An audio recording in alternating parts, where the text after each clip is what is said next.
Portanto, só para lembrar que estas gravações depois vão surgir numa página que tenha uma senha de acesso, portanto, vocês depois para acederem, é só mesmo o link, só vocês é que recebem, não é? Portanto, as pessoas que participam. E por isso é mesmo só para nós. Além disso, na página, além da gravação da sessão, geralmente colocam-se outros recursos, né? Coisas que vamos falando, ou vídeos, ou outras menções. E portanto acaba por ficar o lugar onde depois têm acesso a. Porque às vezes ficamos, ai, este livro quer giro ler, aquele vídeo quer giro ver, assim, há sempre algumas coisas que vamos falando, mas depois, se não se põe em algum lugar, fica um bocadinho caótico. E onde é que está? Portanto, fica tudo numa página e é isso. Então, boa noite. Vamos então Boa noite. chegando, notando como é que nos sentimos.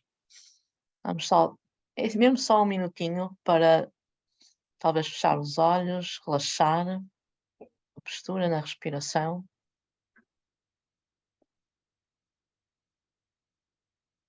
E deixar ir a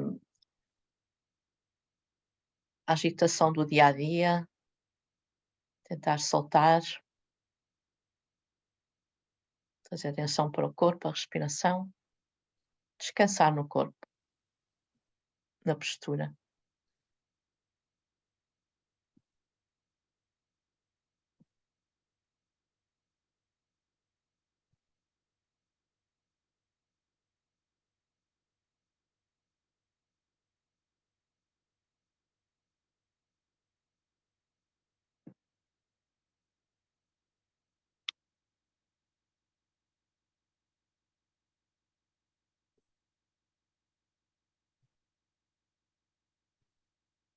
E talvez lembrar a motivação ou a intenção, o que é que nos trouxe aqui, o que é que nos traz aqui.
Uma respiração profunda, soltar. E então vamos relaxar mais, encontrar mesmo uma postura receptiva, mas confortável. Abrir os olhos.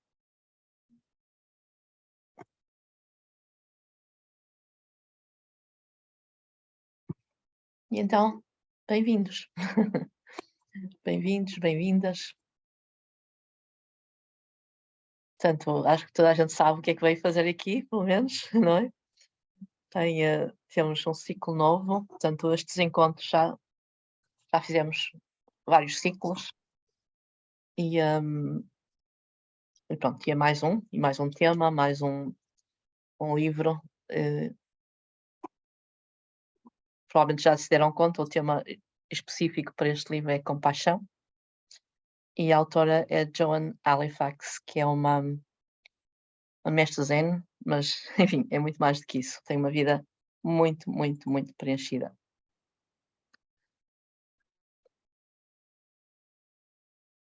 E enquanto motivação, eu vou por aqui, enfim, cada um pode ter a sua motivação pessoal, mas aqui em conjunto, talvez uns segundinhos para apreciar esta possibilidade que temos de dedicar este tempo ao estudo e apreciar isso. Temos possibilidades, temos causas e condições para estarmos aqui. Isso é muito, enfim, vou usar um adjetivo budista, é muito precioso. Também a importância de que este estudo seja relevante para a nossa vida, não é? Conectar com a própria vida, contemplar, pensar em exemplos, etc. E também lembrar que o estudo não é só para nós, embora, claro, que treinamos a nossa mente, não podemos treinar a dos outros, mas o estudo também, a reflexão, a contemplação, é também pelos outros. Vai trazer impacto à nossa volta. Então, aqui uns momentos para refletir o que é que desejam oferecer a vocês mesmos e ao mundo ao redor a partir deste estudo, se há alguma coisa específica ou, enfim, ou se já cobrimos um bocadinho. E assim também é um jeito de certa forma, de nos apresentarmos, o que é que queremos oferecer a nós próprios e ao mundo a partir deste estudo, e assim dou assim um lugar para ouvir também as vossas vozes.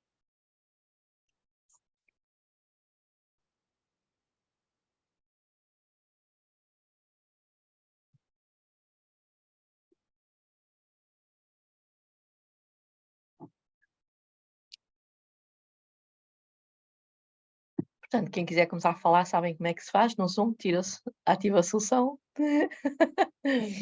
Mas é bom que realmente o som esteja geralmente ligado, ou seja, ativado, o mute, não é?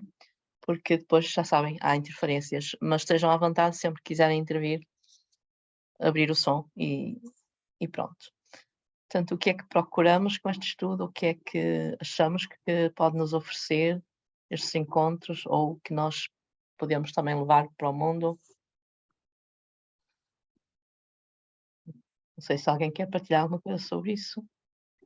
Olha, boa noite a todos.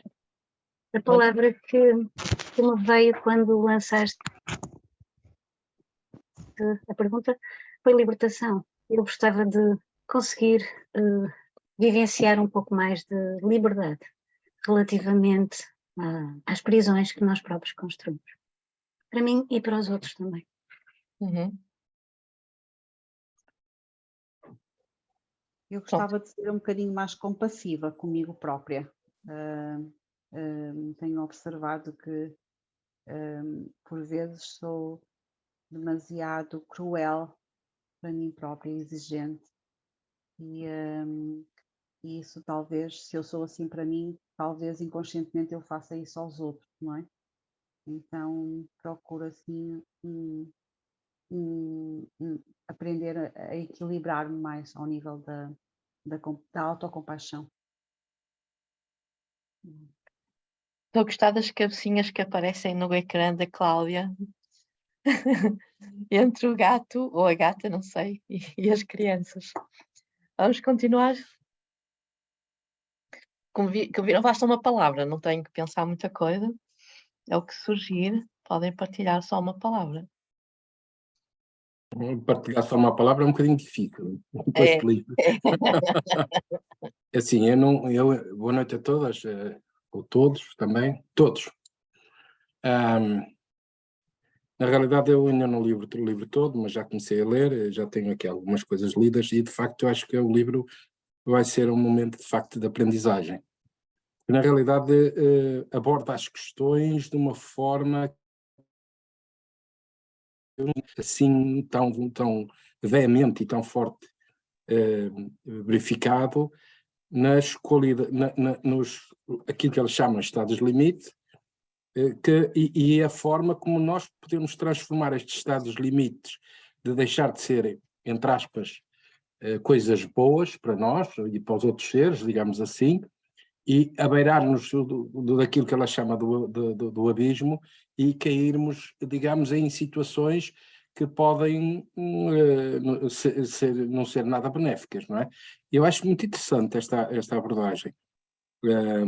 Pronto, é isso que eu tenho para dizer, fundamentalmente. Acho que vai ser muito enriquecedor, de certeza absoluta. Com este grupo tão amplo que temos aqui, vai ser extraordinário.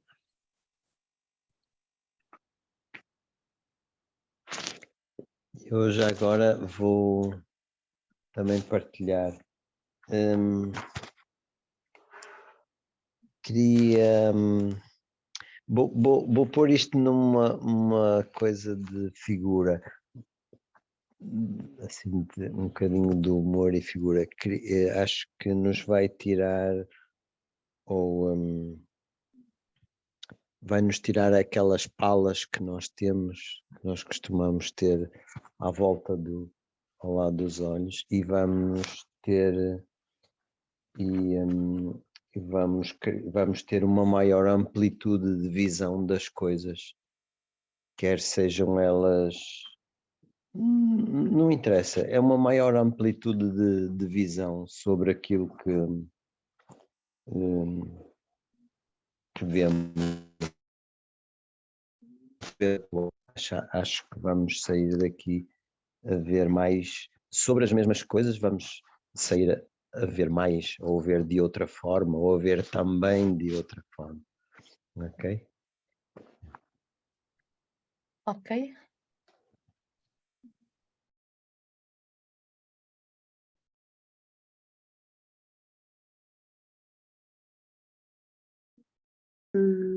Eu posso dizer, o intuito quando me inscrevi, e a Margarida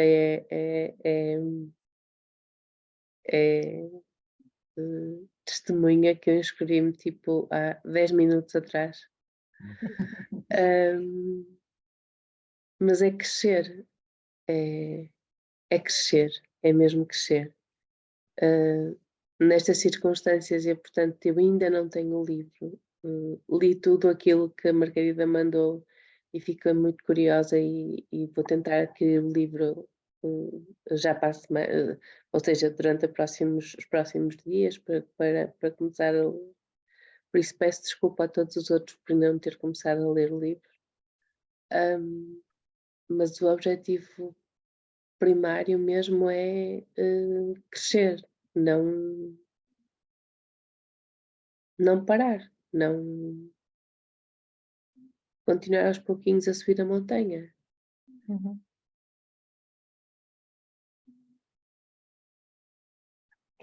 Obrigada. Eu queria dizer que o que me fez pensar quando eu comecei a ler o livro, no fundo, é esta questão da compaixão, e aquilo que me veio um pouco à cabeça é como viver a compaixão nos diferentes sítios onde somos atores, não é? E pensei muito esta minha função de ser professora, e pronto, no fundo, nesse sentido, eu acho que todos nós já dissemos um bocadinho, é quase tentar perceber como é que isto se pode depois trabalhar de outras formas também para partilhar isto com os outros, não é? E, portanto, isto me entusiasmou, sendo que, pronto, sou assim uma leitora, gosto muito deste tipo de livros e, portanto, partilhar as leituras com outros, eu acho que tem mais graça do que sozinho.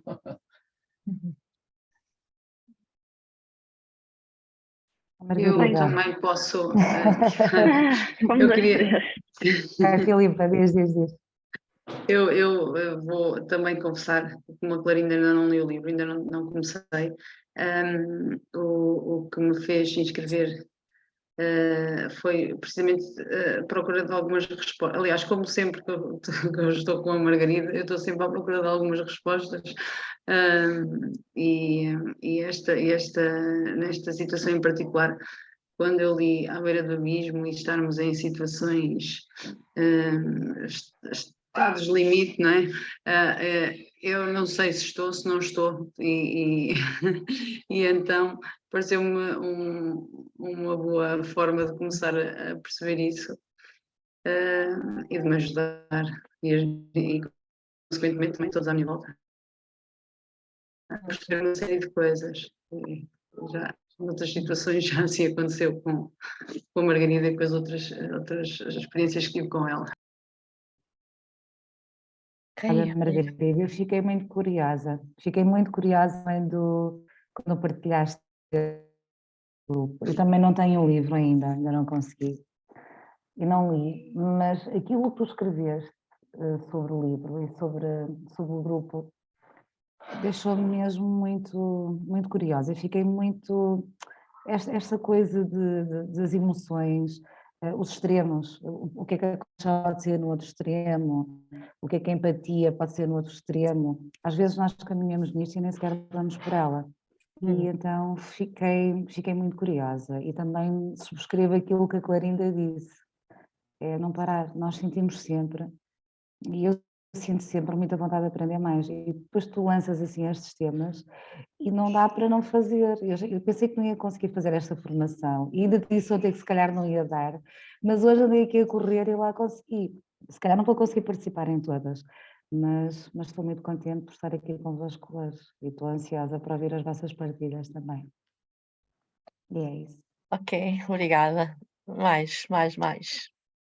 Eu quero aproveitar para dizer que eu sou das privilegiadas que têm o livro, graças ao Armindo Oliveira, e por isso quero deixar aqui o meu agradecimento. Antes de mais, eu acho que tenho feito parte destas comunidades de aprendizagem já, penso que desde a primeira, quando ainda eram presenciais. Eu acho que esta forma de crescer em comunidade e aprendendo é um privilégio que a Margarida nos dá, de o podermos fazer a partir de casa, ao nosso ritmo, depois podermos ouvir novamente as sessões e resgatar algumas ideias que às vezes durante a conversa não surgem, ou porque não lemos ainda, ou porque estávamos mais ou menos distraídos, e portanto acho que essa facilidade para mim também é muito valiosa. E a Margarida tem sempre escolhido livros que realmente trazem um valor muito acrescentado às nossas reflexões, às nossas práticas, à forma como encaramos a vida, como gerimos com os outros e no mundo, no dia a dia. E eu estou aqui para continuar o caminho, porque a prática é isso, o caminho é praticar, e estou muito grata por poder estar, por poder continuar convosco. Pronto, e desta vez com o livro em papel, então é um must. Portanto, já sabem que para ter o livro, neste momento, têm mesmo que contactar. Eu enviei o e-mail da Lúcida Letra, portanto, é uma edição da Lúcida Letra. O responsável é Vítor Barreto. E as coisas estão um bocadinho facilitadas, porque ele já tem enviado, por exemplo, para o Armindo, e agora até ainda por cima o sistema está melhor, ou seja, chega mais rápido, em vez de ser o CTT, é o FedEx ou não sei o quê. E portanto, em princípio, não haverá grandes problemas para quem quiser o livro em papel. Senão também há o e-book. Eu tenho o e-book, foi pela Amazon, e mesmo assim enviei um PDF just in case, né? Para alguém que não consiga nenhuma coisa nem outra. E assim não tem tantas desculpas. Eu sei que há pessoas que mesmo assim preferem o papel. Pronto, eu não posso fazer milagres, tenho mesmo que encontrá-lo, portanto, fazer os vossos movimentos. Mas de uma forma ou de outra, eu não sei se alguém quer partilhar mais alguma coisa. Não fiquem Io posso, non sei se calhou ser o último. O que dizer? A mim tenho dois sentimentos prevalentes. O primeiro é como eu não sei quem falou, da libertação, ou seja, acho que será uma boa forma para nós libertarmos e para tirarmos as palas da nossa frente. E depois o espaço, ou seja, o nós conseguirmos sempre criar o espaço, e que para mim é parte da ou seja, É importante nós conseguirmos criar o espaço para nós e para os outros. Uhum. É isso. É isso. Eu queria só dizer que mais ou menos todos que estamos aqui, penso, pelo menos o que eu sinto, o que eu sei, para mim, é que a comunidade de aprendizagem, estas comunidades, estes círculos de partilha de reflexão em comum, são um nutriente importantíssimo, o que eu já não dispenso. E que agradeço a todos, particularmente à Margarida, que tem tido sempre a iniciativa. Portanto, sendo uma forma de nutrição, também é uma maneira de tentar ir integrando na vida cotidiana, cada vez mais, a visão do mundo e da vida que eu escolhi ter e quero continuar. Portanto, para isso, obrigada a todos. Ok. Já agora aproveito, eu não sei se me estou a ouvir bem. Podes Então, falar. mais ou menos.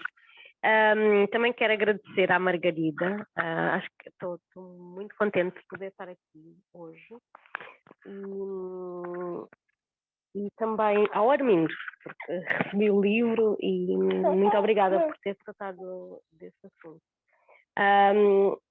Assim, a minha intenção, as minhas intenções realmente com este livro, com esta comunidade de aprendizagem, é ganhar perspectivas, outras perspectivas também, é abrir, não é? Principalmente no sentido de realmente um mundo melhor, tanto para mim, para os meus, como para todos os seres. Não é? Ok, a Cláudia já te disse o que tinha a dizer, porque senão... Muito bem, obrigada. Mais alguém? Há bocado a Rita tinha aberto o microfone. Bem, entretanto fiquei intimidada, fui interrompida tantas vezes, eu falei ao mesmo tempo tanta gente que eu confesso que fiquei um bocado de embaraço pessoal. Ia dizer que a minha principal motivação é, como eu tenho dito também, eu iniciei uma série de práticas ultimamente com a Margarida e o meu objetivo é sempre, como eu disse na primeira vez, criar raízes. Eu sinto que sou um bocado árvore, mais copa de árvore do que tronco e raiz, e então era um bocadinho fazer este enraizamento e não procurar um propósito, mas acho que cultivar um sentido de contentamento. E acho que é sempre essa a motivação que me leva a querer explorar mais este lado destes encontros, no fundo. Uhum. Muito bom, já temos aqui muitos, enfim, propósitos, motivações, ou o que quiserem chamar, é muito bonito. Mais alguém? Não fiquem engasgadinhos aí. Posso fazer uma pergunta, assim fora das motivações? Por causa da aquisição do livro, a Margarida tinha mandado de facto aquele mail, mas esse livro é tradução brasileira, certo? Sim. Sim. Eu vi na Bertrand que é uma tradução em inglês. Claro, há original que é em inglês, porque é preferir, claro, Ok, pode ler em inglês, não há problema. Ok. Mas aqui vamos usar a versão brasileira, porque há pessoas que podem não estar tão à vontade no inglês, obviamente, não é? sim. Vamos usar a versão brasileira, que é isso que temos feito habitualmente, mas estão à vontade para ter a versão lerem na versão que quiserem, claro. Pronto. Aliás, a versão inglesa deve ser até mais fácil de adquirir, provavelmente, não é? Sim, eu vi a ver rapidamente se havia alguma atualização. Uhum. Sim, pronto. E era só para perguntar se não havia problema. Claro, não. Ou seja, a compreensão é vossa, né? Portanto, estão a ler o livro, leem como quiserem. Ahm, mais alguém para terminarmos? Acho que falto eu, não é? Podes. Aliás, não faltas só tu, mas podes. Não, continuar. não sei, não tenho noção, mas portanto, eu acho que devo começar por agradecer também estes momentos e acho também agradecer à Margarida o facto de nos proporcionar e de me proporcionar também este tempo. Acho que é sobretudo, já tenho mudado assim de opinião em relação a muitas coisas e acho que é sobretudo este momento de comunhão, de partilha, que acaba depois por ser mais importante do que o resto, porque depois acho que o resto também vem por acréscimo, não sei. Tenho andado assim um bocadinho a variar muito e acho que é extremamente importante esta comunhão e depois também levar, não é? Acho que também temos o outro lado, não é? Ficamos com e levamos também e se calhar também vamos proporcionando, não é? Outros momentos a outras pessoas, penso que será com o que se vai aprendendo. Não tenho o livro, não é? Porque sei que sou uma privilegiada também, mas perdi a oportunidade. Pronto. Ok. Deixa-me só acrescentar uma coisa. É muito fácil mesmo atualmente mandar vir o livro. É só contactar o Vitória. Ele manda FedEx em 8 dias ou pouco. Demora mais cá em Portugal, através de CTT, e temos a prova disso. Só hoje é que chegou 15 dias, mas devido do Rio de Janeiro até cá demorou quase 8.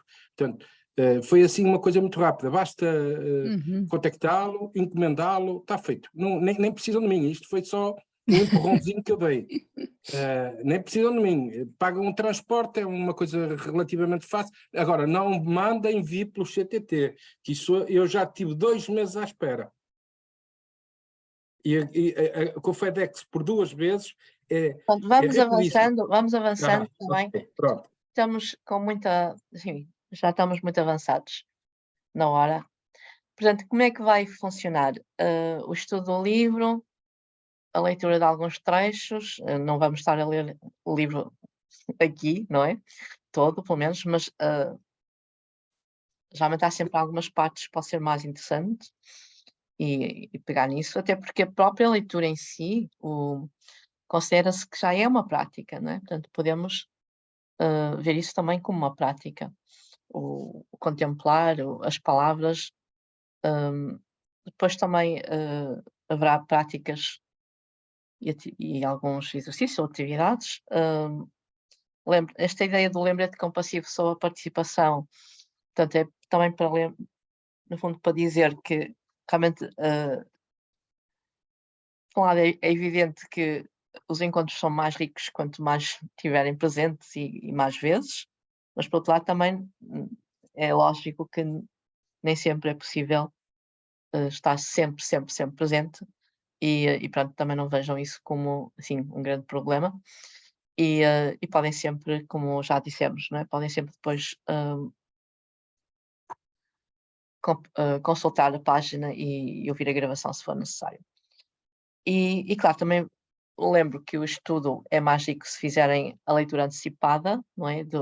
Vamos seguindo mais ou menos capítulo a capítulo, vamos dizendo, ok, para a semana será esta parte, e é bom ter isso. Há pessoas que podem ter esse tempo, disponibilidade para ler o livro todo e depois podem depois ir acompanhando capítulo a capítulo, ou há pessoas que não têm essa disponibilidade e podem ir só capítulo a capítulo. Mas também, se aparecerem aqui sem terem lido, também não cai, como se diz, o Carmo e a Trindade, não é? Portanto, não cai. E está tudo bem. E também, claro, um convite à partilha, e é isso, a Rosa falou de comunhão, não é? Portanto, estes encontros também vivem disso. Não é? São mais ricos quando nós partilhamos, sejam as reflexões ou trouxerem exemplos, mas também podem trazer, enfim, poemas, músicas, outras ideias que possam ter, não é? Para, pronto, sabendo antecipadamente qual é o capítulo, pode haver outras coisas que surjam e que queiram depois partilhar aqui. E claro, haverá outras práticas ou outras leituras, e aqui será, digamos, aqueles mais, não sei, estudiosos ou até aqueles que têm esse tempo, né? Podem ir aprofundar ainda mais mas enfim, o estar aqui e o ir seguindo o livro, pronto, é isso que é a base e está tudo bem. Também falámos em 3 sabedorias em relação a este tipo de prática, portanto, a própria sabedoria de ouvir ler, não é? Portanto, ao ler os trechos em si já é uma prática, como eu estava a dizer há bocadinho. Portanto, a sabedoria de contemplar, de olhar, não é? De olhar, de ver, de contemplar. No fundo, contemplar implica trazer espaço, não é? E, no fundo, o aplicar também, o meditar e o aplicar. E eu lembro aqui uma frase do José Luís Borges, tudo está dito, falta a aposta, ou seja, temos que pôr em prática. Claro que podemos estar aqui a falar e é muito bonito e é bom e não sei o quê, mas que isso seja também uma motivação para, pronto, dependendo das vossas, tem aqui palavras que complementam, não é? Portanto, que seja uma motivação para criar raízes, ou para crescer, ou para se libertarem, ou o que for, não é? Portanto, usando algumas das vossas palavras. Antes disso, esperem. E a mensagem, no fundo, uma das mensagens da Rocha e Joana Halifax, e que tem tudo a ver também com este livro, a compaixão é a qualidade mais importante que hoje somos convidados a manifestar. Mas, por outro lado, embora a compaixão seja essencial, vivemos um déficit de compaixão. Portanto, o livro acaba por ser, ou ela apresenta o livro como um processo de mapear os processos que dão origem à compaixão, enfim, e também alguns dos seus, enfim, de outras questões que vão surgindo em relação a isso. Portanto, antes eu queria só passar aqui uma, não sei se já conhecem, é muito rápido, é um videozinho, para mostrar como é que nós podemos também ir integrando ainda melhor. Eu estou-me a rir, vocês já vão perceber porquê.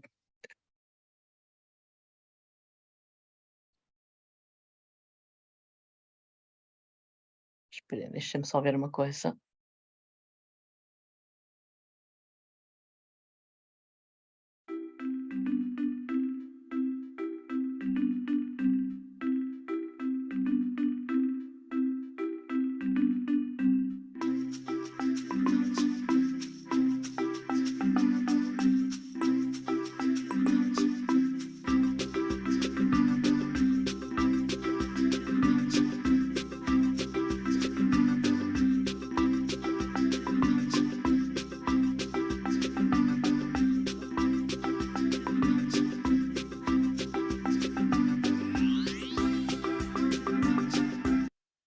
Bom, não será tanto assim, mas pronto, é dar um exemplo de mergulhar.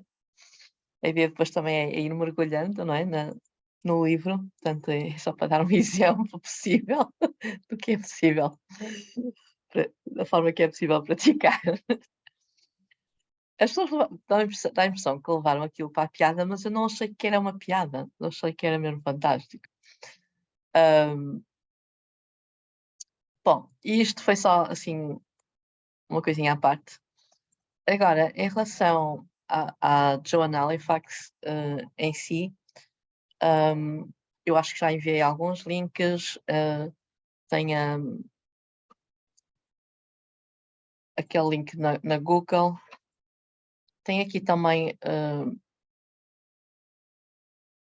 eu vou passar muito, também é rápido, é uma explicação, é só uns minutinhos de uma explicação também em relação ao estudo que foi feito sobre este livro, e ela aqui dá uma explicação rápida. I think this is a really important book for our time because it looks at the power of compassion in terms of transforming states of suffering, even with our best intentions as we endeavor to serve others, dropping into situations which are the cause of suffering to ourselves and to others, and how compassion becomes the medium wherein that suffering can be transformed. So I thank you for this. Pronto, são só umas palavras breves, mas pronto, é o resumo dela, né? E depois tem o livro também, o livro não, o vídeo dela no Google, que eu já enviei e continuo a... Pronto, ele tem 54 minutos, eu sei que hoje em dia não é muito fácil ter 54 minutos para estar a assistir a um vídeo, mas pronto, quando tiverem assim algum tempo. E ela fala mesmo, pronto, porque é que escreveu este livro, como é que isso foi, etc. E uma das questões também que ela coloca, e estamos a falar de alguém que teve uma vida realmente muito preenchida e enfim, está ligada a muitos projetos de ajuda, enfim, vocês já vão ver também, e que é para quem não leu no início, vamos só passar assim rapidamente, e ela diz que eu ainda estou a começar a compreender a compaixão, né? Portanto, ela está a começar a compreender a compaixão. Ok. E então eu ia propor só esta leiturinha rápida deste, aqui nesta parte do início, porque assim ficamos já com alguma ideia enfim, do trajeto dela, embora, enfim, há muito mais do que isto, mas pronto, é só que assim usamos também as palavras dela. A vida levou-me a geografias emocional, social e geograficamente complexas. Militei em movimentos de direitos civis e anti-guerra dos anos 60. Trabalhei num grande hospital público como antropóloga médica. Fundei e lidero 2 comunidades educacionais de práticas espirituais. Sentei-me ao lado de pessoas moribundas. Fui voluntária numa prisão de segurança máxima. Meditei por longos períodos. Colaborei com neurocientistas e psicólogos sociais em projetos baseados em compaixão e administrei clínicas médicas nas áreas mais remotas do Himalaia. Tudo isso apresentou-me desafios complexos, incluindo períodos de opressão. E a aprendizagem adquirida com essas experiências, especialmente com as minhas lutas e fracassos, deu uma perspectiva nunca antes imaginada. Enfim, isto é só para terem uma ideia realmente uma ideia bastante breve, porque realmente falta aqui ainda muita coisa na biografia dela, mas a ideia não é também saber tudo sobre ela, mas terem realmente esta ideia que realmente talvez seja uma pessoa indicada para falar sobre compaixão, mesmo que ela diga que está a começar a compreender. E antes ainda enfim, hoje seria mais uma espécie de introdução, não é? Mas antes de continuar ainda com esta parte do início do livro, eu ia propor mesmo o título, À Beira do Abismo, como reflexão. Até porque houve alguém que já falou disso, À Beira do Abismo, não sei se foi a Filipa, que mencionou isso. E então, o que é isso para vocês? Já estiveram à beira do abismo? Se já se sentiram à beira do abismo? Qual é a sensação? O que é que podem imaginar que pode ser estar à beira do abismo? E se já estiveram, como é que caíram? Como é que saíram do abismo? Como é que foi? Não sei se querem refletir um bocadinho sobre isso e sobre esta expressão à beira do abismo. Se algum momento na vida estiver à beira do abismo.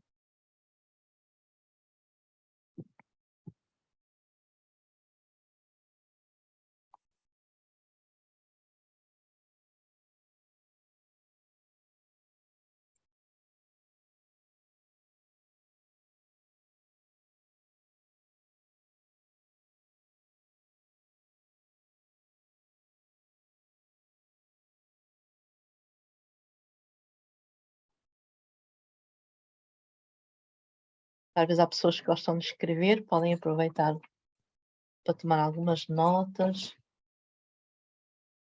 Às vezes a escrita também ajuda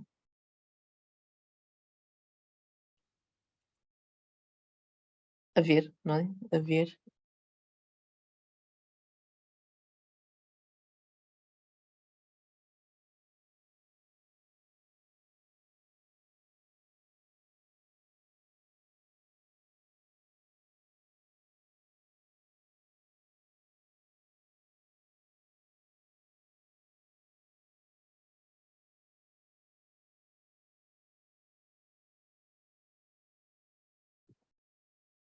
Podemos resumir o que é estar à beira do abismo.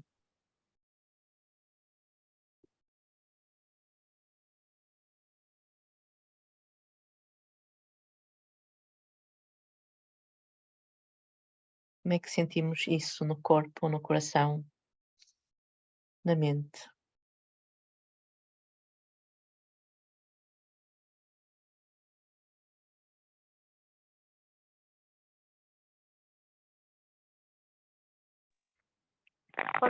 Posso falar? Para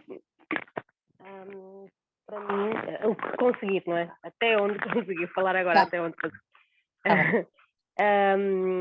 Para mim, por exemplo, a maternidade foi aquele, principalmente o pós-parto, foi estar à beira do abismo, porque a mim levou-me muito a estados limite, principalmente pela ausência de sono, não é?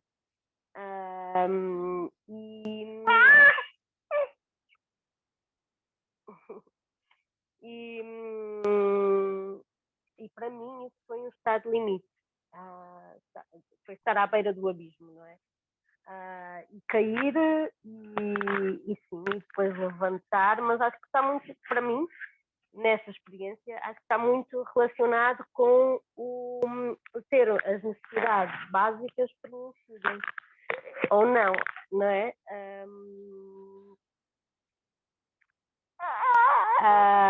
E sim, e também, porque também não foi só uma vez, foram já menos umas 3 vezes, estive nessa situação, cada vez que me levanto também ganho perspectivas diferentes. O que acontece, e que eu acho que ela também fala, nesse primeiro capítulo, é a questão a riqueza que advém também desse abismo, não é? Desse lodo, digamos assim. Obrigada, Cláudia.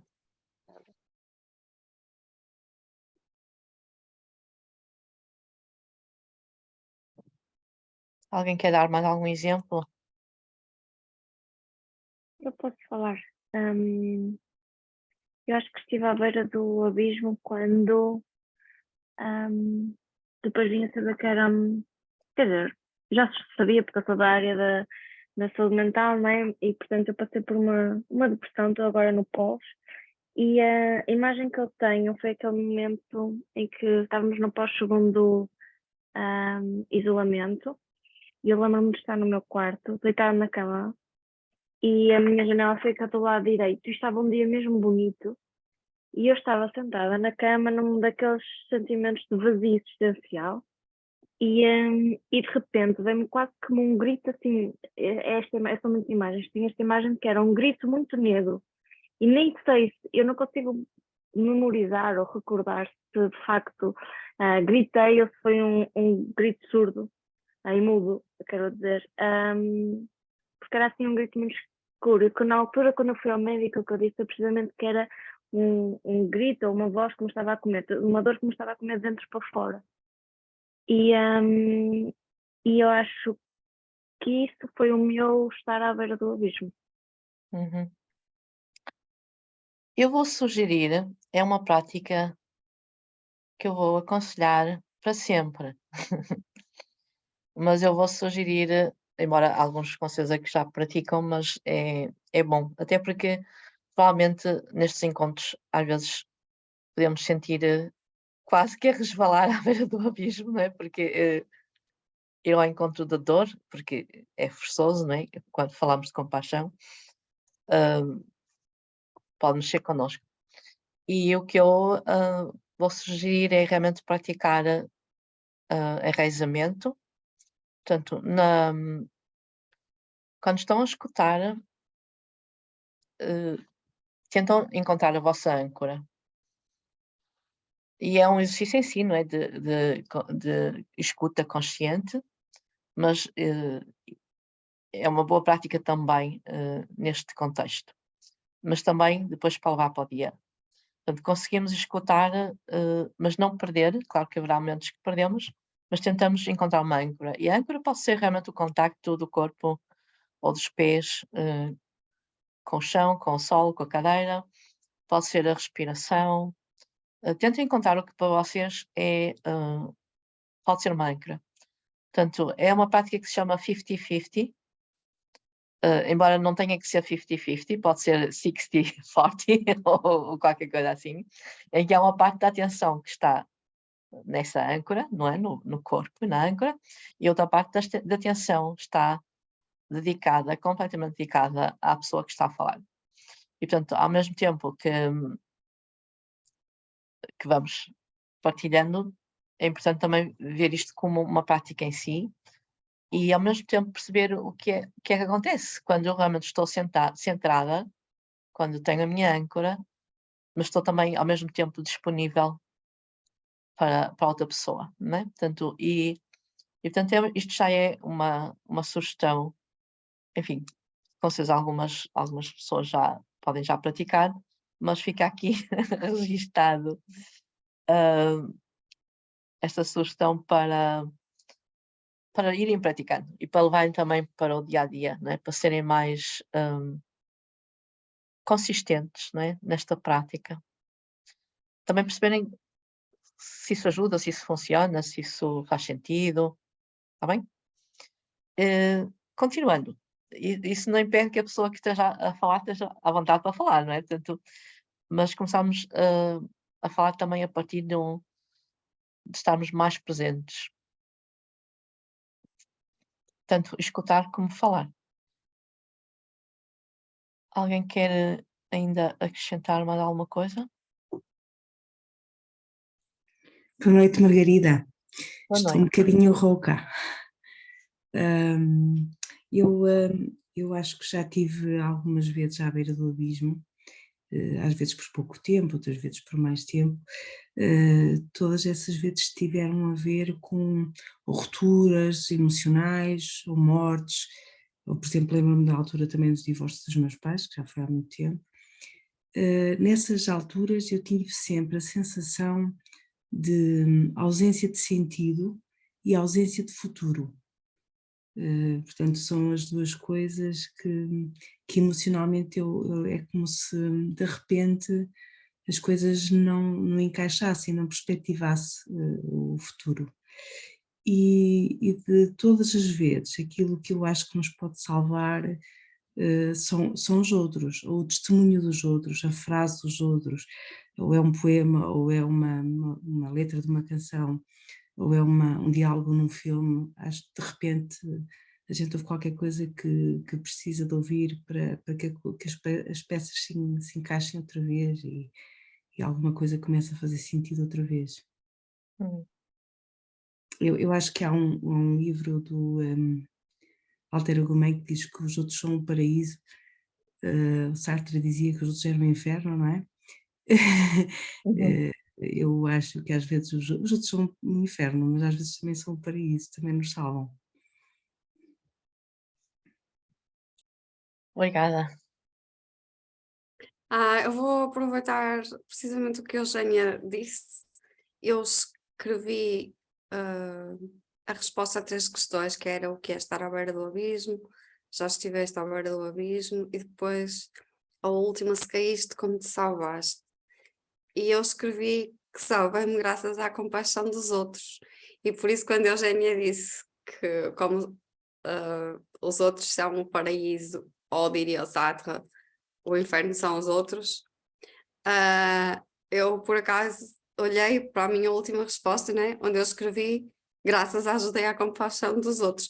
Embora de facto eu pudesse pensar, eu acho que se eu estive mesmo à beira do abismo uma vez, porque tive um burnout e eu trabalho com outros, não é? Portanto, eu sou socióloga, portanto trabalho em ação social, que é extremamente desgastante, e eu sofria de compaixão patológica, não é? Vinha para casa a chorar com questões que não conseguia resolver, e fiquei realmente doente. Mas não porque eles fossem um inferno, mas porque eu me preocupava com eles, e sofria com eles.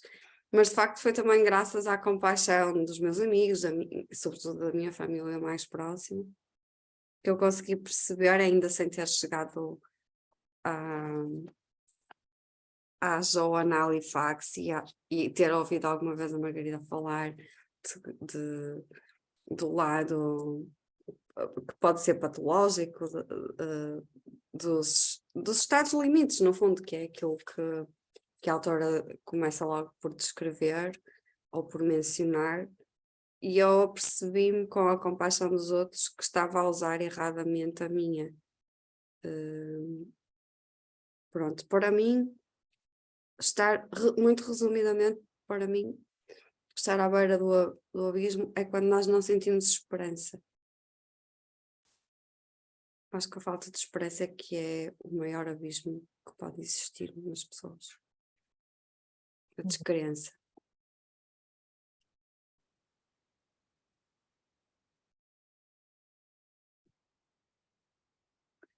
Bom, eu vou então abrir aqui parênteses em relação à expressão que a Joana disse, compaixão patológica. É só, assim, é uma opinião da Joan Halifax, do Matthew Ricard e do Richard Davidson. Eles associam a palavra compaixão a algo de pleno, de inteiro, de bom, de positivo, mas tem-se usado expressões, sobretudo expressões como a fadiga da compaixão. Então, a Joan Halifax, naquele vídeo que eu já mencionei, da Google, não é? Onde ela está na Google, ela no final fala dessa expressão.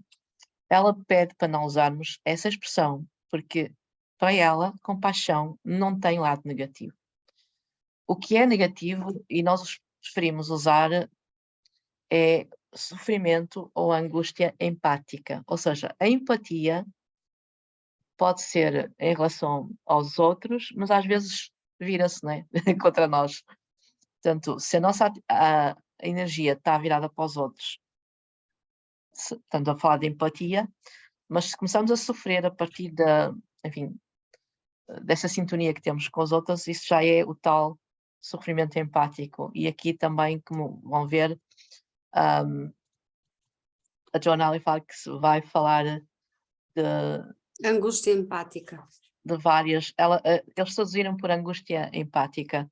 Nós usamos também a palavra, porque é empática distress. E às vezes também traduzimos pelo menos eu traduzi por sofrimento empático. Mas pronto, é por aí, não é?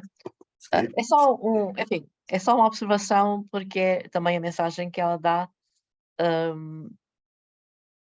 Enfim, é uma ideia, mas ninguém fica também incomodado em que se usar essa expressão, mas, enfim, é só uma observação que é corroborada também por outros autores, mas não é assim.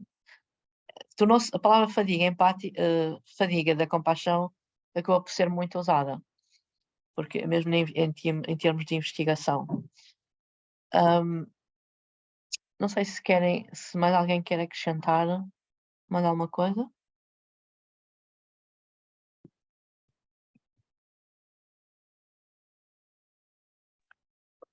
Olha, já agora gostava de dizer que essa questão do sofrimento empático também tem estado muito presente na minha vida. Para mim o abismo está muito relacionado com a sensação de impotência para conseguir resolver situações que me rodeiam. E isso tem sido uma constante ao longo da minha vida. E uma vez, e lembro-me de e tem sido realmente muito difícil de gerir. Ao contrário do que disse, creio, já não sei qual de vocês não sei se foi a Eugénia, que falou na falta de sentido, na falta de sentido naquelas situações mais terríveis. Eu tive sempre, até há relativamente pouco tempo atrás, tive sempre a crença, pelo menos, ou a fé ou a confiança de que nada, de que tudo o que acontece tem um sentido. Mas reconheço que o cansaço criado por essas situações de sofrimento empático, muitas vezes me põe também na dúvida. E uma vez tive, a única coisa que eu queria agora partilhar convosco era um sonho que tive, numa altura, já há uns anos atrás, numa altura turbulenta, mesmo difícil de gerir, da minha vida.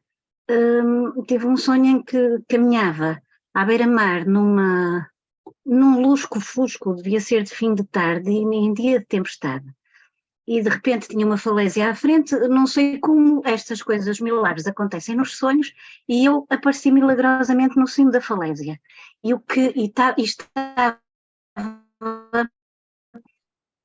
o vento era tão forte que eu senti que estava a cair para dentro do mar. E fiquei presa entre aspas, mas mantive o contacto com a falésia apenas com um pé, os dedos de um pé.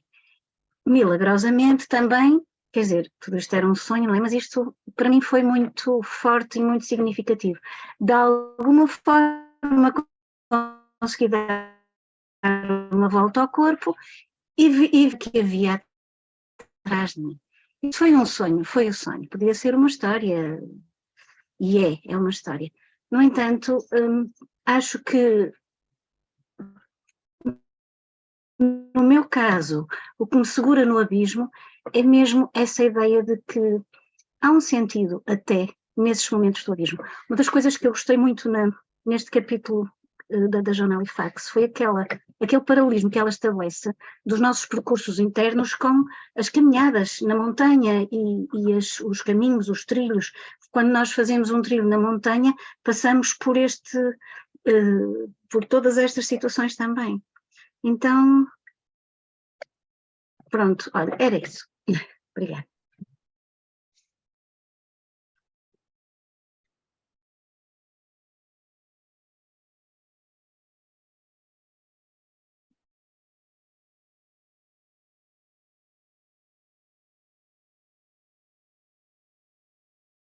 Então vamos ver então a versão da Joana Halifax sobre este tema, a visão que se tem à beira do abismo.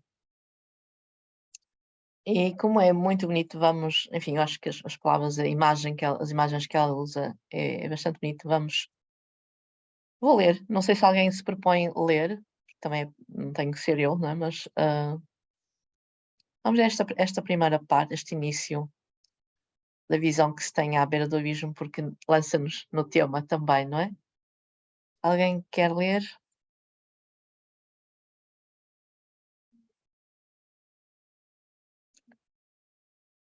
Sim, pronto, obrigada, não há voluntários. Há uma pequena cabana nas montanhas de Novo México, onde passo algum tempo sempre que posso. Está localizada num vale profundo, no coração da Cordilheira Sangra de Cristo. É uma caminhada extenuante da minha cabine até à cordilheira, a mais de 12.000 pés acima do nível do mar, de onde posso ver o corte profundo do Rio Grande, a borda do antigo vulcão Valles Caldera e a distinta meseta de Pedernal, onde, segundo os Dines, nasceram o primeiro homem e a primeira mulher. E sempre que ando pela cordilheira, dou por mim pensando sobre as beiras e os limites. Há lugares ao longo da cordilheira onde preciso ter um cuidado especial com o solo onde piso. A oeste, há um declive vertiginoso que leva à bacia hidrográfica exuberante e estreita do rio São Leonardo. A leste, uma descida íngreme e rochosa em direção à densa floresta que ladeia o rio Trampas. Tenho consciência de que na cordilheira um passo em falso pode mudar a minha vida. E dessa crista vejo que abaixo e à distância há uma paisagem assoada pelo fogo e fileiras de árvores que morrem por falta de sol. Esses habitats danificados encontram-se com partes saudáveis da floresta em fronteiras que são nítidas em alguns lugares, difusas noutras. Ouvi dizer que as coisas crescem a partir das suas bordas. Por exemplo, os ecossistemas expandem-se a partir das suas fronteiras, onde hospedam uma maior diversidade de vida. A minha cabana fica na fronteira entre um pântano alimentado pela neve do inverno e uma densa floresta de abetos que não vê fogo há 100 anos. Ao longo dessa fronteira há uma abundância de vida, incluindo álamos de casca branca, violetas selvagens e aquilégias roxas, bem como o audaz gaio de Steller, a coruja boreal, o lagópode dos Alpes e o peru selvagem. No verão, os altos capins e junças dos pântanos abrigam ratos do campo, ratos de matilha e ratazanas cegas que são presas de raptores e linces. O capim também alimenta os alces e veados que pastam nos prados ao amanhecer e ao anoitecer. Framboesas suculentas, minúsculos morangos silvestres e saborosas amoras roxas recobrem as encostas que sustentam o nosso vale e que os ursos e eu devoramos sem pudor no final de julho. Cheguei à conclusão de que os estados mentais também são ecossistemas. Esses terrenos, às vezes amistosos e às vezes perigosos, são ambientes naturais incrustados no sistema mais amplo do nosso caráter. Acredito que é importante estudar a nossa ecologia interna para que possamos reconhecer quando estamos no limite, correndo o risco de deslizar da saúde para a patologia. E quando caímos nas regiões menos habitáveis das nossas mentes, podemos aprender com esses territórios perigosos. As bordas são lugares onde os opostos se encontram. Onde o medo encontra a coragem e o sofrimento encontra a liberdade. Onde o terreno sólido termina num penhasco. Onde podemos obter uma visão que absorve muito mais do que o nosso mundo. E onde precisamos manter-nos muito atentos, evitando tropeçar e cair. Nossa jornada pela vida é cheia de perigos e possibilidades, e às vezes os dois ao mesmo tempo. Como podemos permanecer no limiar entre sofrimento e liberdade, sendo informados pelos dois mundos? Com a nossa propensão a dualidades, os humanos tendem a identificar-se com a terrível verdade do sofrimento ou com a libertação do sofrimento. Mas acredito que excluir qualquer parte do cenário maior das nossas vidas reduz o território do nosso entendimento.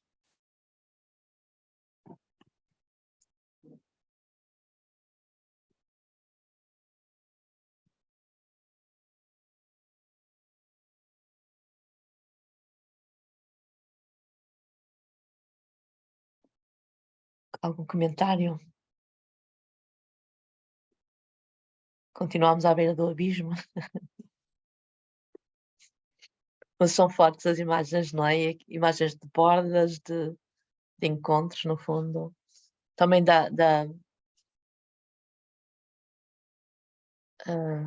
qual é a palavra? No fundo, a fertilidade desse encontro, não é? Portanto, nas bordas há muita variedade de vida, não é? Eu gostei particularmente desta frase que ouvi dizer que as coisas crescem a partir das suas bordas. Uhum.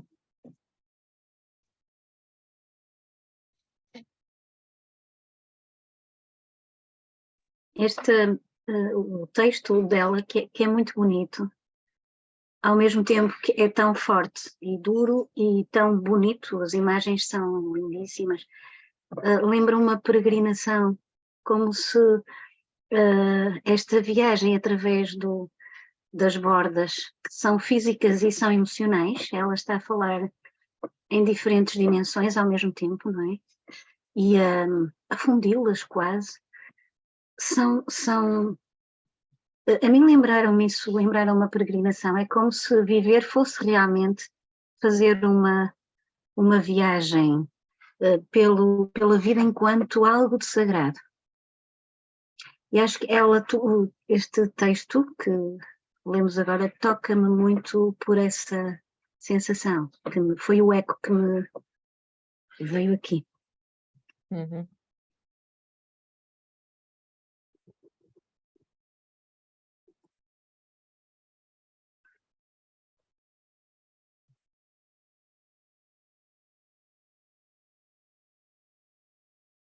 Ainda a ideia de não rejeitar nada, a ideia de que precisamos de tudo, quer gostemos, quer não gostemos.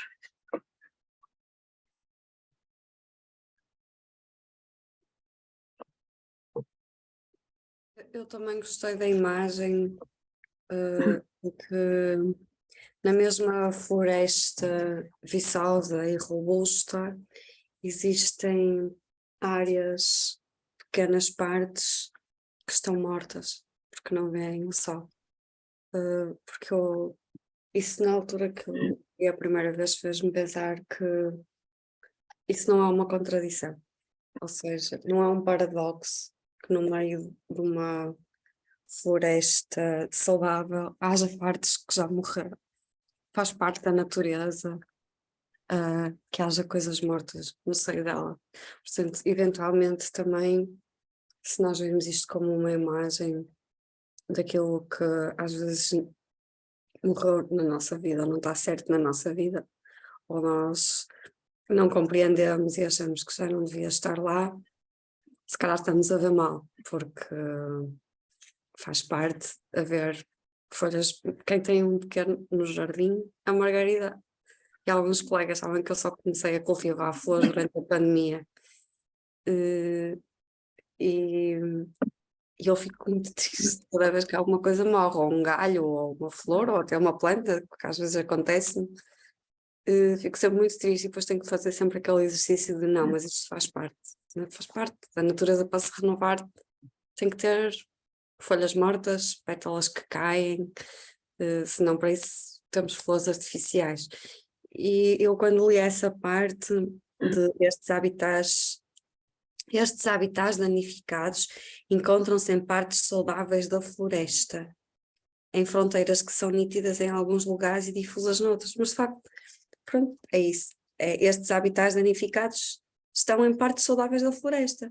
Portanto, se nós queremos ser saudáveis em termos de saúde, de vida social, também havemos de ter em nós e nas nossas vidas partes que estão danificadas. Eu tenho uma amiga que gosta de bricolagem e artesanato e diz assim, não está perfeito, porque se fosse para ficar perfeito, compravas feito numa fábrica.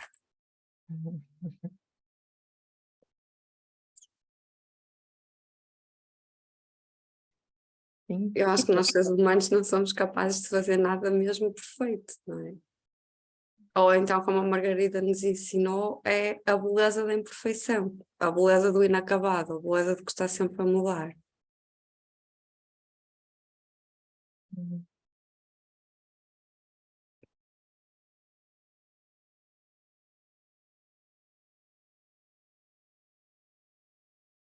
Vamos então aqui só passar pelos estados limite, porque isto no fundo são as qualidades que também vamos abordar depois no resto do livro, não é? E, enfim, proponho então lermos pelo menos esta parte em que se fala as 5 qualidades, os 5 estados limites.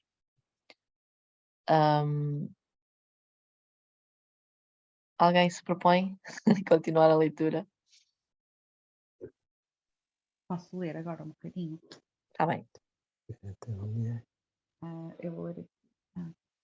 Consegues? Olha, vou ler aqui no tablet, portanto, quando for para parar, diz-me, Margarida, está bem? Está bem. Porque estou com o telemóvel e tem as letras muito pequenininhas. Claro. Então, ao longo dos anos, fui tomando consciência, lentamente, de 5 qualidades internas e interpessoais que são chaves para uma vida compassiva e corajosa e sem as quais não podemos estar a serviço nem tampouco sobreviver. No entanto, se esses preciosos recursos se deteriorarem, poderão se manifestar como paisagens perigosas que causam danos. Chamo essas qualidades bivalentes de estados limite. Os estados limite são o altruísmo, a empatia, a integridade, o respeito e o engajamento, valores de uma mente e um coração que exemplificam o cuidado, a conexão, a virtude e a força. No entanto, também podemos perder o equilíbrio firme frente a elevados riscos de qualquer uma dessas qualidades e mergulhar em um lodo de sofrimento onde nos veremos presos nas águas tóxicas e caóticas dos aspectos nocivos de um estado limite. O altruísmo pode se transformar em altruísmo patológico. As ações desinteressadas a serviço dos outros são essenciais para o bem-estar da sociedade e do mundo natural. Mas às vezes, nossos atos aparentemente altruístas prejudicam-nos, prejudicam aqueles a quem estamos tentando servir ou prejudicam as instituições às quais servimos. A empatia pode deslizar para a angústia empática. Quando somos capazes de sentir o sofrimento de outra pessoa, a empatia nos aproxima uns dos outros, pode nos inspirar a servir e a expandir nossa compreensão do nosso mundo. Mas se assumirmos demasiadamente o sofrimento do outro e se nos identificarmos intensamente com ele, poderemos acabar prejudicados e incapazes de agir. A integridade refere-se a termos fortes princípios morais, mas quando praticamos ou testemunhamos atos que violam o nosso senso de integridade, de justiça ou de bondade, o resultado poderá ser o sofrimento moral. O respeito é uma maneira de termos consideração e estima pelos seres e pelas coisas. O respeito pode naufragar nas águas pantanosas do desrespeito tóxico, quando vamos contra a corrente de valores e princípios de civilidade e depreciamos os outros ou a nós mesmos. O engajamento em nosso trabalho pode trazer um senso de propósito e significado às nossas vidas, principalmente se o nosso trabalho serve a outros. Mas o excesso de trabalho, um local de trabalho tóxico e a experiência de falta de eficácia podem levar ao esgotamento, burnout, o que pode causar colapso físico e psicológico. Como um médico que diagnostica uma doença antes de recomendar um tratamento, senti-me compelida a explorar o lado destrutivo dessas 5 qualidades humanas virtuosas. Ao longo do caminho, surpreendi-me ao descobrir que, mesmo em suas formas degradadas, os estados limite podem nos ensinar e nos fortalecer, assim como ossos e músculos são fortalecidos quando expostos ao stress ou, se quebrados ou rompidos, nas circunstâncias adequadas, podem se curar e se tornar mais fortes por terem sido feridos. Vamos só parar aqui um bocadinho.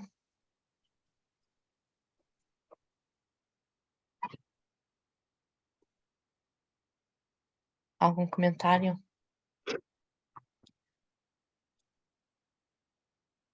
Olha, Margarida, eu revi-me naquela situação espera, deixa-me só sentar aqui de outra maneira, desculpem.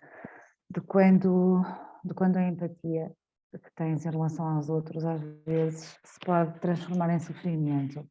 Isso acontece, já me aconteceu uma vez, acontece muitas vezes, sentir o sofrimento do outro, em termos de voluntariado, no voluntariado que eu faço. É muito difícil nós não vivermos muito isso, mas já me aconteceu, especialmente porque era uma adolescente, ela ter percepção que ia partir e que não havia nada que pudesse fazer. E aquilo acho que nos levou a todas daquele grupo de uma maneira que isso aconteceu antes da pandemia. E antes de nós suspendermos o...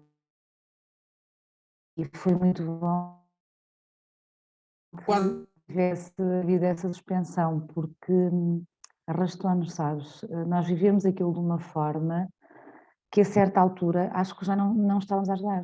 Nós sentíamos que conseguimos ajudar até uma determinada altura, mas depois tornou-se tão violento por ela ter a percepção que ia partir e que foi muito duro. E nessa altura o que nós fazíamos, tentávamos estar quase à vez, portanto, íamos tendo balões de ar, íamos tendo balões de ar assim, mas senti isso, que a certa altura senti-me arrastada, eu e todas nós que acompanhamos essa situação, tentávamos não passar isso, mas vinhamos para casa e estávamos mesmo... Lá está, foi... Nós gostamos, no voluntariado, nós temos que saber ajudar e saber manter aqui um distanciamento da dor, porque senão também não conseguimos ajudar as pessoas, não é? E lembro-me que eu já faço voluntariado há 10 anos no IPO e essa vez acho que fez-me mudar a forma como vivia o voluntariado e a aproximação que tenho às vezes das coisas mudou precisamente por causa dessa... Foi assim uma coisa... Foi muito forte. E quando a Ana estava a ler, veio-me essa imagem de quando a nossa empatia acaba por também não ser boa para nós, não é? Porque nos arrasta-nos para sítios que acaba por não ser bom para ninguém também, não é? Uhum. Portanto, no fundo, o que e a proposta, né, aqui do livro, o que pode ajudar é a compaixão. Por isso a ideia de não usarmos compaixão associada a algo de negativo, porque a forma como John Halifax e outros, não é? A forma como vem a compaixão é que é isso que nos ajuda. Pronto, a não ter burnout, a não ter... tem que ser pela compaixão. Mais coisas queiram juntar ainda?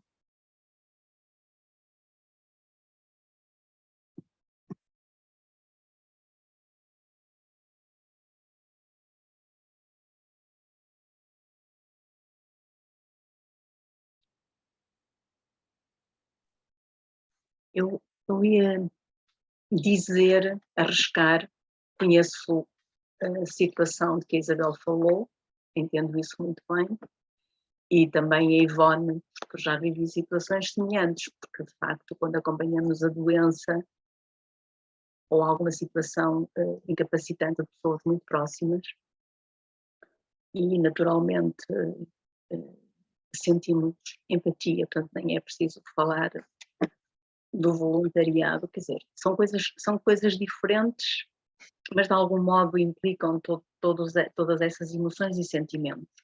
O que eu ia dizer é que estava a pensar que,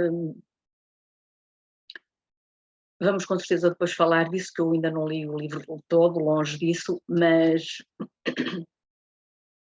a compaixão sem uma visão particular da vida, da nossa natureza, do sentido da vida e da aceitação das coisas como são. Portanto, eu estou a dizer isto que estou a falar, tenho consciência que é muitíssimo mais complexo e difícil do que dizer, não é? Mas sem haver um treino nessas áreas todas, nós não conseguimos transformar o sofrimento em compaixão. Eu imagino que o livro vá por aí, não é? Porque a questão é mesmo essa, pois, mas como é que eu vou transformar esta empatia, este sentimento em compaixão quando eu assisto à degradação de uma pessoa passo a passo, dia a dia, portanto, com sofrimento psicológico e físico e o tal sentimento de impotência muitas vezes. Como é que eu posso continuar presente e ser de ajuda,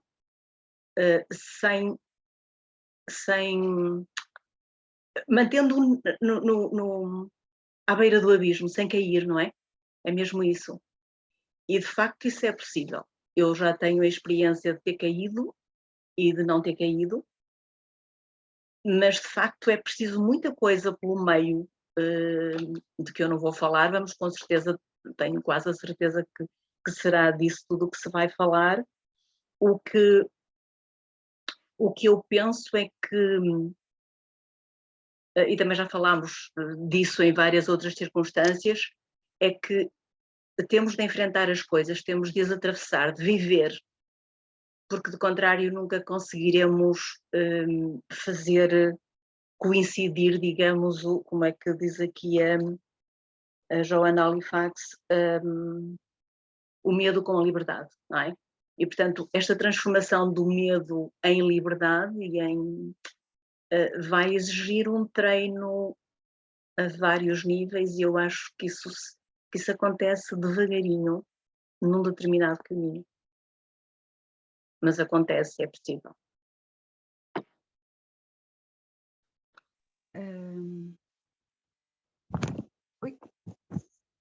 Só para acrescentar, desculpem, muito, e é óbvio, a interação muito com o apoio e a ajuda de todos, quando de facto há também conexão, não podemos estar sós nessas situações, e tudo aquilo que, todas as qualidades ou as características que, como acontece nestes nossos contextos, fazem com que se partilhe tudo o que nós sentimos, o que nós pensamos, as nossas dificuldades, sendo um trabalho ao mesmo tempo muito pessoal, o trabalho de partilha é fundamental também nestas situações.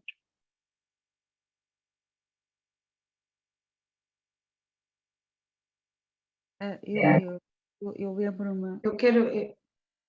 Opa. Ana, eu só ia dizer que eu ao ler, como já referi, não li ainda nada do livro, e só estes bocadinhos que agora lemos aqui, quando falamos aqui dos 5 estados limites, da parte negativa, não é? Tóxica desses estados, eu revi-me em todos, já tive situações em todos eles, sendo que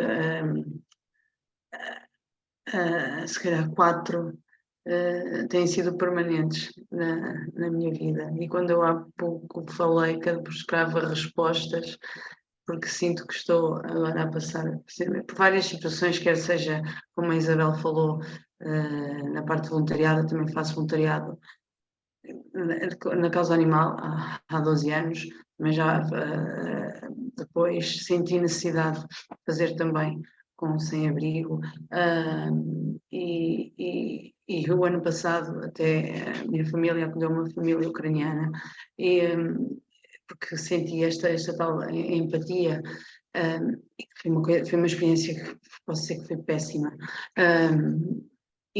mas sentia mesmo nesta obrigação em todas estas situações. Pronto, cheguei a estados, então com a causa animal foi horrível aquela sensação de impotência, que se calhar era aquela que a Isabela estava a falar. Como só tem que se afastar um bocadinho, claro. Esta parte, por exemplo, do acolhimento da família ucraniana, mostrou-me que nós não temos que ajudar toda a gente, e acho que me ajudou, precisamente porque essa ânsia que uma pessoa tem constantemente de querer ajudar, de sentir que as coisas estão mal e que nós devemos e temos a obrigação de fazer melhor e de estender a mão e de ajudar, e nós não temos também que fazer isso sempre.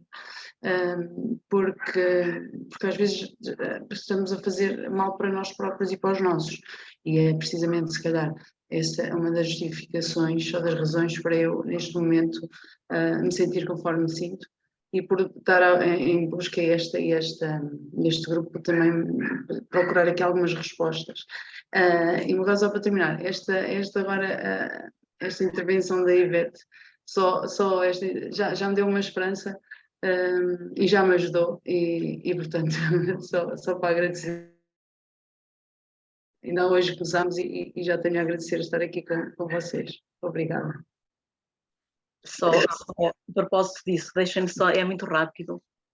Quando há uns anos eu recebi o diagnóstico de Alzheimer da minha mãe, eu estava a fazer um curso na Acreditar, para acompanhar para apoio domiciliário em cuidados paliativos, portanto, em oncologia pediátrica, não é? E numa dessas sessões, eu estava muito perturbada e uma das pessoas orientadoras, uma psicóloga, quis saber o que é que se passava, e eu disse-lhe, e fez muito bem ouvi-la, acho que foi uma coisa que nunca mais me esqueci, porque ela disse-me, ela disse, o meu pai também teve Alzheimer, e nós conseguimos mantê-lo até ao fim com dignidade em casa, e conseguimos rir-nos imenso, viver a situação com muita leveza, porque não perdíamos oportunidade para aligeirar as coisas. Foi esta a ideia que me ficou, e eu pensei exatamente o que a Filipa agora disse. Se é possível, eu também vou ser capaz. E de facto houve assim um início muito difícil, e depois os 4 anos últimos foi sempre, a dificuldade foi sempre crescendo, mas foi nessa altura, suponho, que eu também fiz o CIT com a Margarida, e percebi melhor esta distinção entre a angústia empática, entre o sofrimento empático e a compaixão, e o tal distanciamento que às vezes é preciso. Depois, com a ajuda também de várias pessoas, acho que tive cada vez mais, com a meditação também, mas o autoconhecimento, perceber onde é que estavam estes limites e o que é que eu precisava, e a capacidade de ir procurar os recursos de que precisava. É claro que se não estivesse estado neste caminho, por isso eu me sinto sempre, tenho dito isto, grata, muito, muito, muito grata por todas as condições que me levaram e que me fazem estar aqui, mas foi uma vivência de todas essas dificuldades, sem dúvida, completamente diferente. Eu não sei se, às vezes digo, na primeira situação em que eu me senti num estado limite, que se eu não tivesse saltado o muro, hoje não estava viva. Não sei se seria assim ou não, pronto, mas efetivamente hoje tenho uma visão completamente diferente, uma confiança, eu ia dizer uma fé, e tenho essa fé porque já vivi situações de facto que me mostraram que é possível estar na vida e viver todo este sofrimento de outro modo. Obrigada. Graças a isto tudo. O que eu ia partilhar com vocês é o seguinte, eu assim, quando a Margarida ao bocado propôs nós pensarmos se nós já tivemos cada um de nós já esteve à beira do abismo, eu nunca tinha refletido sobre isso, e não me recordo de alguma vez ter estado à beira do abismo, de me sentir à beira do abismo, eu pessoalmente. Mas depois quando li este excerto do texto e vos ouvi, eu lembro muito bem, e é isso que vou partilhar, que eu já estive várias vezes à beira do abismo, não por mim, ou seja, pela minha própria vida em particular, familiar, mas eu estive várias vezes à beira do abismo quando fui agente de execução, em que visitei umas largas dezenas de famílias e de empresas, e lembro-me particularmente no início dessa função, de eu viver intensamente os problemas daquelas pessoas que ficavam sem casa, que tinham, enfim, de viver como se aquilo fosse o meu problema. Portanto, esta empatia que eu tinha, que se misturava com... eu sofria por eles, não é? E trazia esse peso em cima, não é? E comecei a dar conta que eu não podia continuar a transportar comigo aquelas histórias que não eram minhas, não é? E como é que se faz isto, não é? E sozinha fui, porque os agentes de execução nunca tiveram acompanhamento psicológico ou dicas, digamos assim, para como proceder, e na altura também não conhecia uma Margarida Cardoso do Centro Budista, portanto, para me poder dar essas dicas, né? Estava completamente na escuridão, e então eu por mim, quer dizer, eu fui descobrindo por mim que pai, tu não és esta história, não é? E lembro-me particularmente de uma história, nas vésperas de férias de Natal, em que eu sou obrigada pelo tribunal a tomar posse de um imóvel a uma família que deixou de pagar o empréstimo bancário. E, portanto, eu já há quase há um ano que as avisava particularmente, portanto, extra processo, para elas saírem, e a família nunca saía. E então sou confrontada nas vésperas de Natal, eu lembro-me que faltavam talvez tipo 2 dias antes das férias judiciais de Natal, e sou obrigada a ir tomar posse, ou seja, chegar lá e obrigar a família a sair. E vou com polícia, vou com uma panóplia de coisas, de gente comigo para arrombar a porta, e aquilo, eu lembro-me daquilo ser terrível, não é?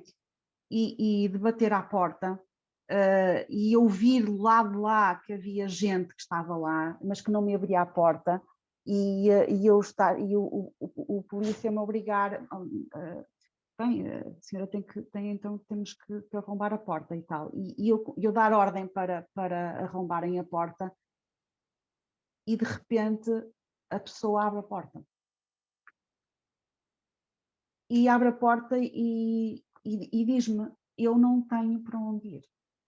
Não é? E eu lembro-me, portanto, isto é uma sensação realmente limite, não é? E eu disse assim, bem, você vai-me prometer que daqui por 15 dias vai-me entregar as chaves da sua casa, e eu hoje vou deixá-lo passar o Natal na sua casa. E aquilo ia contra todas as regras legais, não é? E ligo para o advogado do banco e digo, doutor, eu não vou tomar posse deste imóvel. Eu venho tomar posse em janeiro. E eu vi barafustar do outro lado imenso e disse-lhe, eu não vou tomar posse deste imóvel. E assumi aquilo. Porque acreditei que aquela pessoa ia cumprir e que me ia entregar as chaves. Eu acho que aqui eu aprendi muito, não é? O que é isto da compaixão. Eu senti que eu tinha que fazer eu tinha que ajudar aquela pessoa, embora eu não estivesse, eu sabia que eu não estava, que aquilo não era uma história minha, mas que ao mesmo tempo eu não tive coragem, eu achava que não era justo eu deixá-la sem casa na altura de Natal. E é engraçado que eu fiz frente ao banco, assumi essa responsabilidade, e antes do tribunal abrir em janeiro, o senhor ligou-me da casa, veio-me entregar as chaves ao escritório, portanto eu nem sequer tive que ir à casa dele, e disse-me, está aqui as chaves, e eu agradeço-lhe a senhora ter agido como agiu, e nunca mais eu vou esquecer. E isto é algo que só de recordar isto, o meu coração fica emocionado, não é? Mas não, como é que eu vou dizer por palavras, mas não como se aquilo fosse a minha história, ou seja, eu fiz aquilo por uma questão de justiça, por uma questão de compaixão, de empatia pela situação que a pessoa estava a passar, mas não me embrulhei, não é?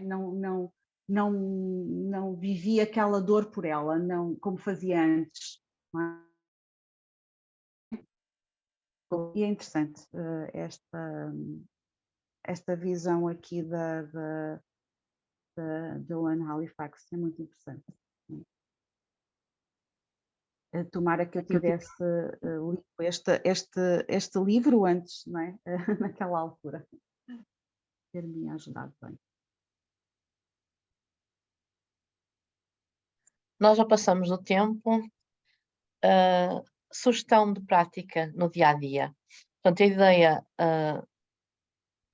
quem tiver o livro em papel, sobretudo, mas também pode ser no tablet, andarem com ele atrás. Portanto, deixar o livro por perto, e no fundo começar a fazer essa transição de compreender, da leitura propriamente dita, para a nossa experiência, não é? Portanto, contemplar e também ir integrando a partir de exemplos vivos. E em qualquer situação, então começar a perceber um pouco mais como é que cada um se relaciona com os inúmeros sofrimentos que encontra, dentro e fora, em diversas escalas. Enfim, das coisas relativamente mais pequenas, algumas emoções mais perturbadoras, até as coisas mais, enfim, coisas maiores. Portanto, a partir desta visão dos estados de limite, refinar a clareza da própria geografia interna. Quando desaba, quando consegue andar pela beira mais elevada do altruísmo e da empatia, quando se fecha, quando se abre e surge energia, e até podem fazer, cada um faz a si próprio, a pergunta de Joan Halifax: como me manter aberta para encontrar o sofrimento neste mundo?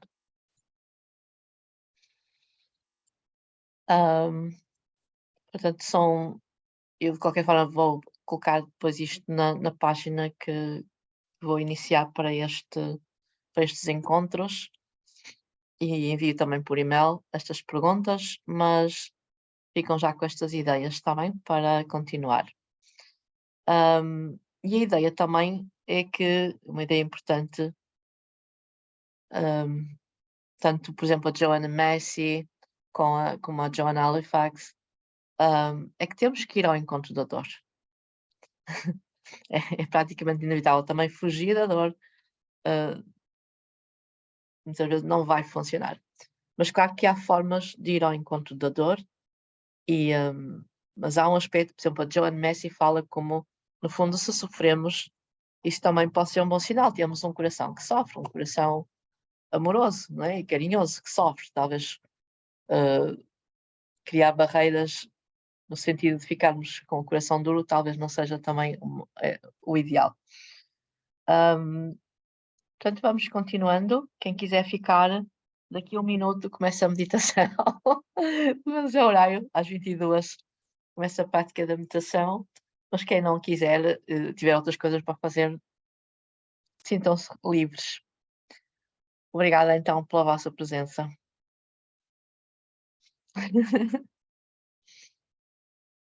Boa semana. Tchau. Boa noite a todos. Boa semana. Boa noite. Obrigado. Obrigado a todos. Obrigada.